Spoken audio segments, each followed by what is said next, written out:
Ignition sequence starts. 6, 5, 4, 3, 2, 1, 0. Liftoff. We have a liftoff.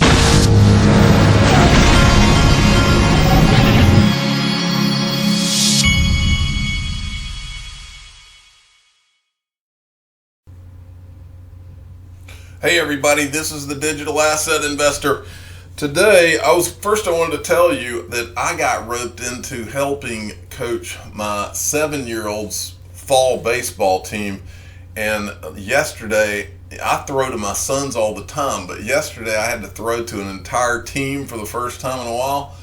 And I was literally completely out of energy. And part of that reason for that, after about an hour and a half of doing that, I was kind of low carb in it yesterday, and those of you that ever eat low carb, you realize that the energy that you have is not like unlimited when you don't have a lot of carbs in your system. And so I literally crashed last night. I got back from someone's house after that, and I was literally about to. I just kind of collapsed in my chair after I took a shower. But wow, you don't realize how grueling it is dealing with a bunch of kids like that until you get in it. So hopefully that means I'm going to get in good parent shape this fall. But anyway, I wanted to today I'm going to do a video that I think is fascinating, but at the same time it's something different from what I usually do. And before I start, I want to make sure I give the proper credit to Brad Combs. Now, Brad Combs, I've talked about him a few times recently. I've gotten to know Brad Combs, and for those of you that don't know, he's Investment Perspectives on Twitter, and then Brad Combs does a live stream in the morning and at night. Well, the guy is not just a smart guy; he's a very smart guy, but he's a thinker on top of that. But more important to me than any of that, and I think what should be more important to you as well, is that Brad is a genuine guy, and I'm one of those people. I've told my wife for a long time, I'm one of those people that I can spend a little bit of time with you, and I can find out right quick where your heart is and what kind of a person you are, and Brad Combs is one of those genuine people. And I'll say this too, I don't say this very often either. I've also gotten to know, many of you on Twitter know a guy named Mr. B, and he's the same way. And very genuine guys. These are, I like it when Twitter and YouTube and all that, the internet in general has always made me nervous, and I really do appreciate some of the people that I have met that are just good folks, because there's a mixture out there. So anyway, but Brad Combs is where I heard this for the first time. Of all the time that I have been involved in studying Ripple and XRP and all this, I've never heard anybody, I don't think, bring up the antitrust laws. And the concept of the antitrust laws, if you really want to generalize it, is that the U.S. government, or any government, does not want companies to get so big that they have a monopoly status. Well, I heard Brad Combs, he was talking about what I've talked about as a result of listening to him. He was talking about his pre-allocation theory, which is basically the idea that all that 50 billion or so that's in escrow at Ripple is pre-allocated and earmarked for whether it's banks or central banks around the world. I 1000% agree with Brad Combs' assessment of that. 1000%. That is what some of the small-minded Bitcoin maximalists don't understand or can't get their mind around. This is so much bigger than any of that. But I wanted to kind of go through this with you and give you my thoughts on the bigger picture of things, and why, as I've said a lot of times, why as a 45-year-old I went with XRP instead of how, if I had been an 18-year-old, I would have gone with Bitcoin. And this kind of sums that up, and at the same time, it shows you what's really going on. But first, you need to, like Brad Combs had gone over, you need to think about the antitrust laws. for those of you that are not aware, and for those of you that are young people, anytime, it never fails, anytime a company gets too big in the United States, then you better believe that someone somewhere, whether it's a company suing that company or a congressperson who gets bent out of shape about it, they get it. It becomes a beef. And it doesn't become a beef with Congress and the powers that be for any other. They can say whatever they want. It's not a beef. They don't have a beef with these companies for any other reason than because they have too much money and they don't want them to have too much power. But more importantly, when they see all the saying from the Tom Cruise movie, what's it called? I'm drawing a blank on the movie, where the wide receiver that he's the agent for, he says, "Show me the money." Well, once you show, that's the reason most rich people have learned to keep their mouth shut about their wealth, because when you come up on people's radar, you come up on the radar of bad guys, and I don't think there's any better bad guy than the Congress of the United States. Well, anyway, when they see the money and they see how much money these companies have, immediately they start jumping in trying to act like, oh, the public good and all of that. Well, they call that antitrust. They don't want anybody to become a monopoly unless it's their monopoly, i.e. the Federal Reserve, one of the greatest monopolies ever created, but they don't want to talk about that one. It's the money monopoly, but that's okay because Congress is in control of all that. But anyway, not to go off on that tangent, but the United States antitrust laws, and I just wanted to show you a couple of examples of this. But it says antitrust law is a collection of federal and state government laws that regulates the conduct and organization of business, corporations generally, to promote competition for the benefit of consumers. Yes, it's always for the benefit of the consumers or the children. The children's their favorite one to use. The children and everything else. Well, anyway, let's show a couple of examples of how this happens. First, when I was a kid, Microsoft pretty much, and really still to this day, if you have a computer at home, Microsoft pretty much is the beneficiary of that. Well, Microsoft was sued by the United States back in, when was this, 2001? Antitrust lawsuit. Now, I'm not going to get into the details of why they sued them and all that. I just wanted to show you that anytime you get too big, all of a sudden, lawsuits and antitrust and these types of things, and you start getting hauled up in front of Congress, and they, just like Facebook did with the Libra coin, you start getting hauled up, and then everybody gets to find out how smart all the Congress people are, and they all get to say their thing, while the real geniuses in the room, who are usually the people who started these companies or run these companies, have to sit there and keep their mouth shut while Congress runs their mouth and talks about how talks down to them and all that, and rude and all that. That's what happens. Well, anyway, United States versus Microsoft Corporation. This one was back in 2000 when Microsoft was at their height. Then you had Standard Oil back. This was in 1911. Standard Oil versus the United States. Another situation where this company had gotten huge, and the United States, all of a sudden, there's an issue. And then here's another one, United States versus AT&T. This is the one where antitrust case in the U.S. that led to the 1984 Bell System divestiture, the breakup of old American Telephone and Telegraph into new 7 regional Bell operating companies and a much smaller new AT&T. And then there was this one. Many of you young people out there would not know anything about this. Eastman Kodak.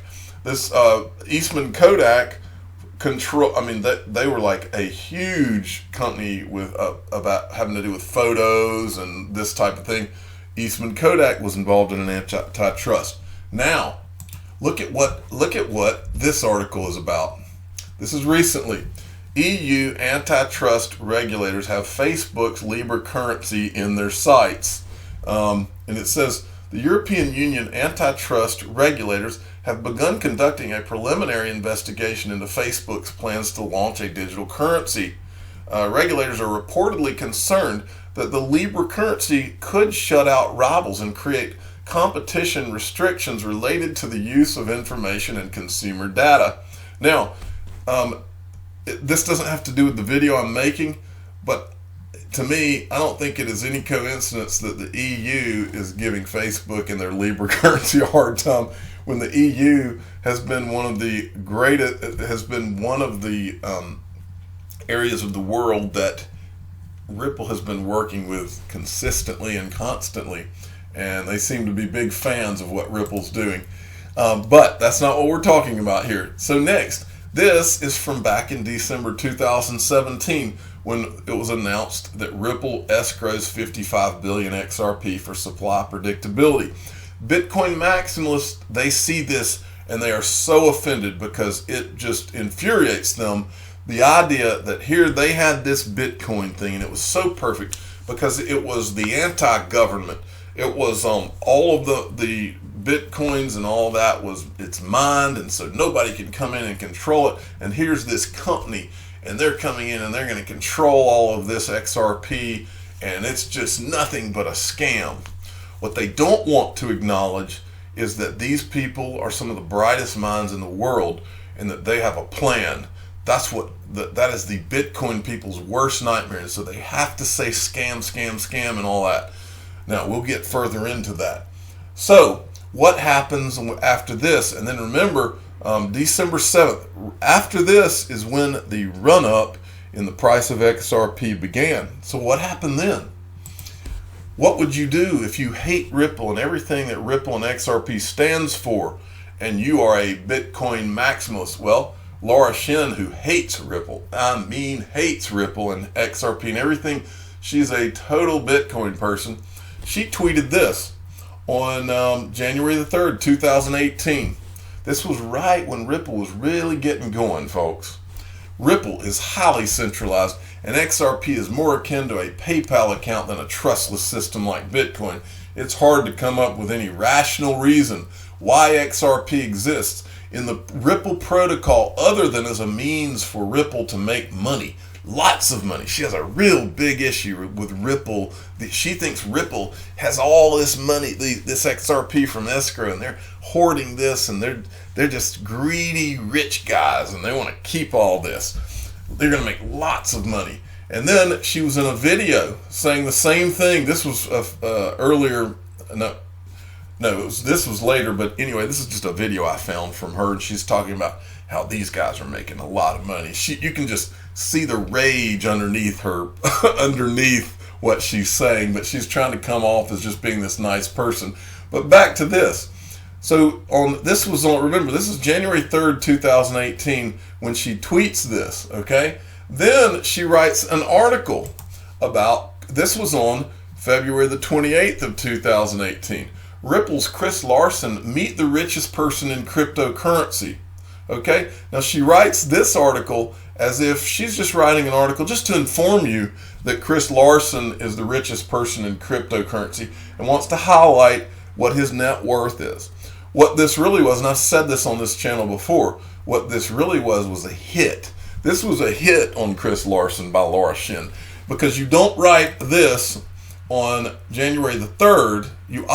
She hates Ripple and hates XRP and everything it represents on January the 3rd of 2018.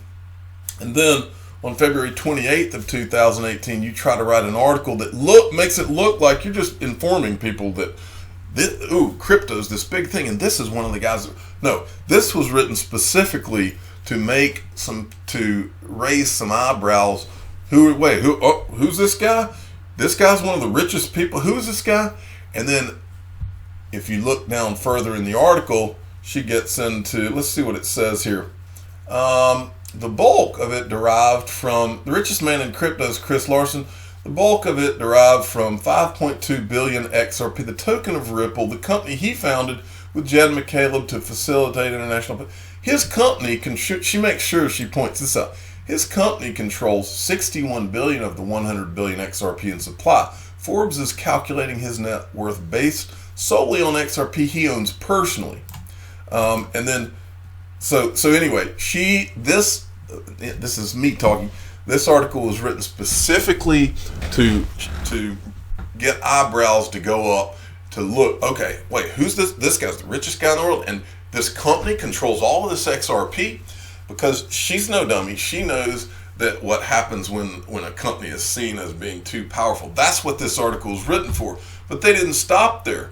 Then you had this was written in September 5th of 2018. Remember, this is in the midst. Forbes has been pounding Ripple every chance they got. I bet they have 5 to 7 different contributors who do nothing but put bad articles out about Ripple and XRP. And make no mistake, if you think there's not an agenda there, come on. Now, this guy seems to be, from what I can tell, seems to be one of the nicer people who is not as anti-XRP. But you have to wonder, because I wanted to mention one other thing. When this article was written, I don't remember where, but one of the things I remember David Schwartz saying is that the day he saw this article, he realized that this is where XRP would really tank in price, because this was not a good thing. I remember him saying that. I don't know if he said it on Twitter or what. Well, then they do this article, Ripple's $1 trillion man. Now, this guy does it in a much nicer way, and he doesn't appear to be anti-Ripple. But again, maybe sometimes the people that are even smarter do it in the way a guy like this is doing it. I don't know. But then he tweeted out this. Now, this is, this is on September 2018, and then this is May of 2018. He had tweeted this. I think this is, he said he had a nice chat with these guys, so I guess this happened, and then he wrote the article. Anyway, had a nice chat with Ripple chiefs Joel Katz, Brad Garlinghouse, as construction crew and this is where my red flags went off. Construction crew put the finishing touches on their fancy new New York offices. They say they've got a plan to remove all doubt about XRP being truly decentralized or not. More to come. Now this is where you see a lot of what these typical Bitcoin maxis say. How could Ripple ever claim decentralization when they allocated so much of the initial supply to the founders and the Ripple company? They can walk that back. It is irreparably doomed to centralization. This is what you call small minds, folks. And then he goes on. XRP allocation to the founders and Ripple is something like 80%, and not even mine. Bitcoin mining was opened to anybody, and Satoshi is suspected to have about 1 million coins that haven't ever been moved, less than 5% of the supply. XRP bag holders who liked this tweet are lacking numeracy skills. Numerical, I think is what he meant. Well, let's go on now. This is how these people think. They truly believe that this is all for the purposes of Ripple just hoarding this XRP and getting mega wealthy off of it and just dumping it and selling this, and we're all of the XRP bag holders are just stupid victims.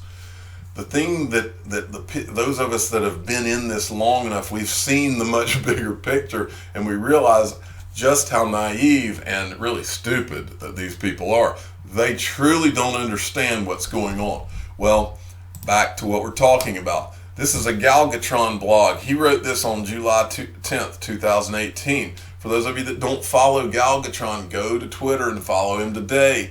His blog is galgatron.net.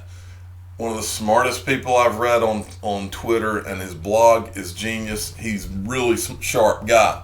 And I'm sorry for making this video long-winded. Okay, and that brings us to XRP, and I want to read this to you. But interestingly enough, more than half of the total supply remains locked up. Many people cry up and down that it's Ripple's greedy stash for them to profit from. But those in the financial industry immediately recognize what the lockup represents: economic policy. To me, this is one of the more profound things I've read in a while having to do with Ripple and XRP. Let me read it again. But those in the financial industry immediately recognize what the lockup represents: economic policy. And then he goes on down here. Not only is it Ripple's specific targeting of banks to be major XRP holders, similar to how the government allocates freshly printed money to banks when it inflates fiat currency, but it's Ripple's ability to dictate the rate of XRP distribution that allows them to somewhat emulate inflation for XRP, in effect dampening the force of hoarding by flooding the market with new XRP at rates commensurate with the goal to suppress centralization of XRP. And then, remember this, folks. Remember when, this is from Corey Johnson's Medium article. Let's go, I'll show you, hold 1 second. Medium article, Ripple has a ton of doubters. This exec is trying to change their minds. And there's a question in here, and it said, do you have a sense of what the Trump administration thinks about a product like Ripple? The White House, and he acknowledges that they've met with the White House. The White House in particular seems to be thinking about what it means to have 80% of Bitcoin mining taking place in China and a majority of Ether mining taking place in China. When you look at XRP, there's no mining. So from a foreign control aspect or from an environmental aspect, XRP is a very different beast. And in conversations we've had with the administration, they seem to get that and think that that might matter. And then Mr. B, finally, I'll end here. Mr. B tweeted this out today. Is this new on Ripple.com website, or have I been overlooking it? Copied it to me. Total XRP held by Ripple, 6.7 billion. Total XRP distributed, 42.8 billion. Total XRP placed in escrow, 50.4 billion. As of August 4th, 2019, total includes business development agreements that are still pending. So here's what the whole meat of the issue is, folks. The meat of it is this right here. Let's get down to the nitty gritty, and I'll finish here. What Brad Combs is saying is basically this. The antitrust laws of the world, Congress and all the powers that be would never, ever, ever let a company come out and just issue some digital asset and hoard it all just with the idea of getting rich. They would be cracked down on left and right, and he's right. Ripple has had a plan from the beginning. They've been working that plan for over, 7 years now? The reason the SEC is not going to be an issue and is not an issue is because the SEC knows that Ripple's working a plan. That's just the way it is. And you know what the plan is? All that escrow stuff is pre-allocated, just like Brad Combs said. It's pre-allocated. Now, it may be in Ripple's escrow, but that doesn't mean that it's not earmarked for this bank or this central bank.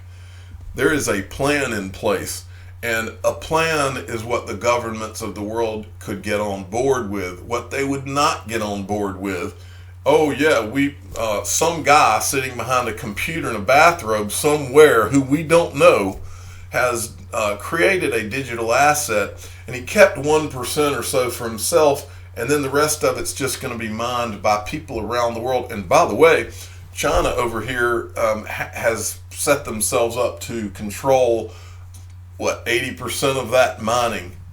That's what they wouldn't go along with, but they would go along with pre-allocation and a planned out strategy, such as what Ripple's doing. And they might even let Chris Larson and Brad Garlinghouse get wealthy, but not the kind of wealthy that they would be if they were hoarding all the escrow for their own benefit. They're not, the governments of the world, especially the United States, is not going to let Ripple become this multi-trillion-dollar company that would be as big as a drug dealer. What do they do to the guy down there in South America? You have to wonder if it was about the drugs or about how powerful he was becoming. They're not going to let Ripple become a company that can form their own army and take over governments. That's not the way the world works. I've said this from the very beginning and when I've told you why I chose XRP. These guys have had a plan from day one, and they've been working that plan. And do not be a naive moron and believe these clowns that say, oh, these guys are just trying to hoard all this and make a lot of money off of you guys. That doesn't make sense in any form or fashion. I am the digital asset investor. I'm not an investment advisor. This is for entertainment purposes only. Please subscribe and hit the like button. and tell your friends and family that I am sorry that I went 24 minutes with this video, but I think it's worth listening to. Thank you for listening.